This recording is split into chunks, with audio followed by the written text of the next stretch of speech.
You know, central banking is one of the major planks of the Communist Manifesto. We talk about America being a capitalistic country, but yet at the same time we have a central bank that plans everything for us, right? And the graduated income tax is another plank of the Communist Manifesto, right? So right there you have two major planks of the Communist Manifesto that have been brought in because of the Federal Reserve System, okay? So the ultimate goal that these people have in mind is the goal to create a one-world government run by the banking industry, run by the bankers, and they're doing it in sections. The European currency, the euro, and the European Constitution is one part of it. Now they're trying to do it in America with the North American Union, right? And they want to create a new currency called the Amero, right?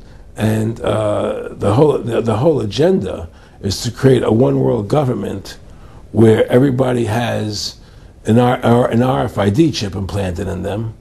All money is to be in those chips, right? There'll be no more cash. And this is getting me straight from Rockefeller himself. This is what they want to accomplish. And all money will be in your chips.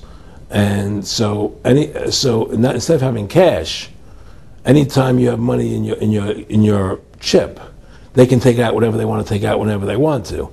If they say you owe us this much money in taxes, they just deduct it out of your chip digitally. Total control. Total control.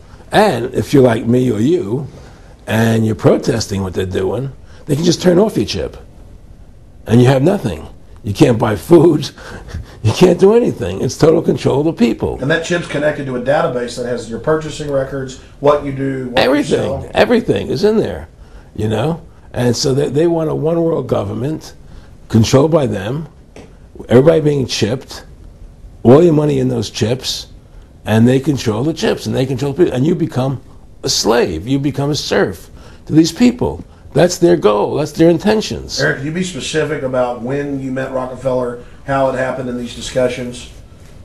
I met Rockefeller through a female attorney I knew who called me up one day and said, one of the Rockefellers would like to meet you. I had made a video called Mad as Hell, and he'd seen the video and wanted to meet me and knew I was running for governor of Nevada.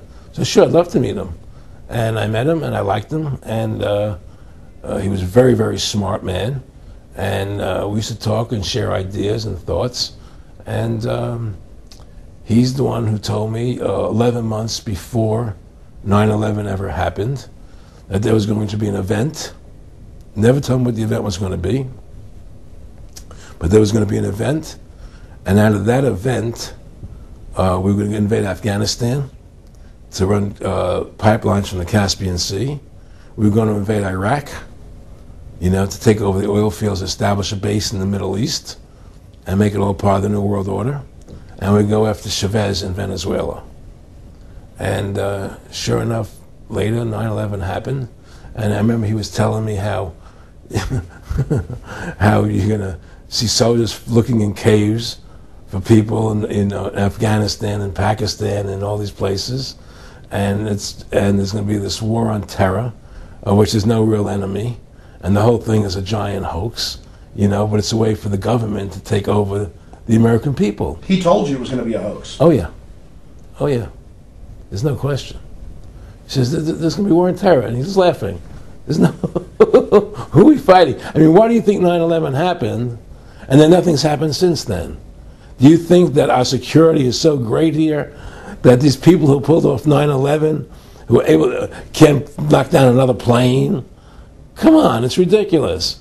9/11 was done by people in our own government and our own banking system to perpetuate the fear of the American people into subordinating themselves to anything the government wants them to do. That's what it's about, and to create this war, this endless war on terror. And that's why and that was the first lie. And the next lie was going into Iraq, you know, to get Saddam Hussein out with his weapons of mass destruction. That was the next lie. Now, specifically, this was a little over 6 years ago.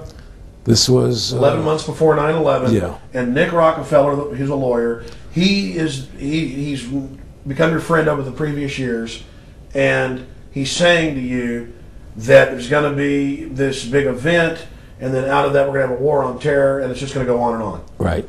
An endless war on terror without any real enemy. That you can never, so you can never define a winner. And did he say that it's going to be perfect because you can't define an enemy? It just goes on and on? Yeah, because you can't define a winner. There's no one who's on to beat, so it goes on and on forever. And they can do whatever they want. They scared the hell out of the American public. Look, this whole war on terror is a fraud.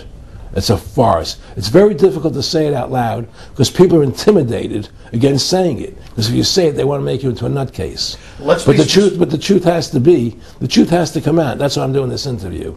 The fact of the matter happens to be that the whole war on terror is a fraud. It's a farce. Yeah, there's a war going on in Iraq because we invaded Iraq. And people over there fighting, you know. But the war on terror, it's a joke, you know. And until we discover what really happened on 9/11 and who was responsible for 9/11, because that's where the war on terror emanates from. That's where it comes from. It was 9/11 that allowed this war on terror to begin. And until we get to the bottom root of 9/11, the truth of 9/11, we'll never know about the war on terror.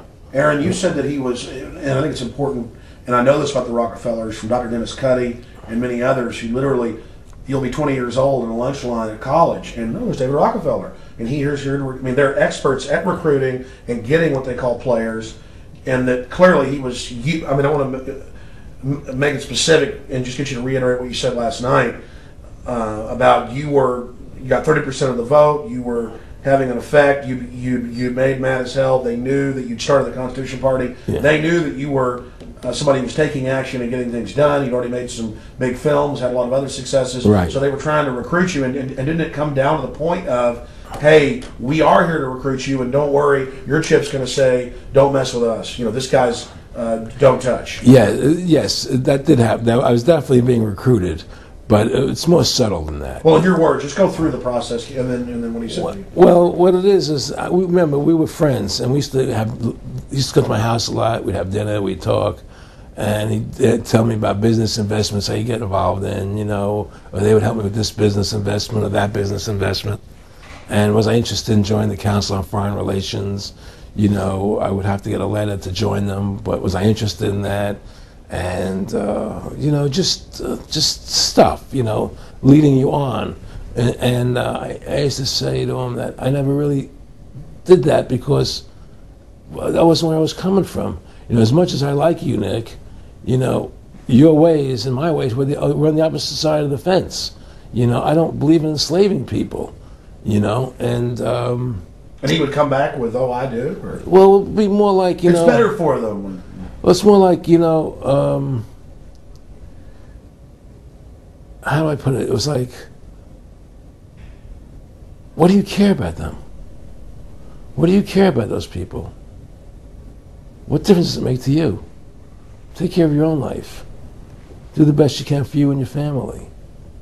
What do the rest of the people mean to you? They don't mean anything to you. They're just serfs. They're just people.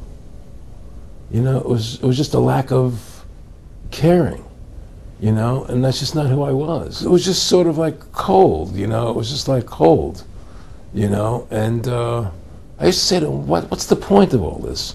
You have all the money in the world you need. You have all the power you need. What's the point? You know, what's the end goal? And he said the end goal is to get everybody chipped, to control the whole society, to have the bankers, the elite people, you know, the bankers and some governor controlling the world. And I said, all the people in the Council on Foreign Relations believe this way you do? He said, no. You know, most of them believe they're doing the right thing. A lot of them believe it's better off being socialistic. You know, we have to convince people that that socialism is really capitalism. Because America's becoming a socialist country. It's a communist country today. Well, one of the things they told me was that he was at the house one night, and he would talk, and he started laughing. He said, "Aaron, what do you think women's liberation was about?" And I said, I had pretty conventional thinking about it at that point. I said, I think it's about women having the right to work, getting equal pay with men, just like they won the right to vote, you know? And he started to laugh. He said, "You're an idiot." And I said, "Why am I an idiot?" He said, let me tell you what that was about. We, the Rockefellers, funded that. We funded women's lib, you know? And we're the ones who got all over the newspapers and television, the Rockefeller Foundation. He says, and you want to know why? He says, there were two primary reasons. And one reason was we couldn't tax half the population before women's lib. And the second reason was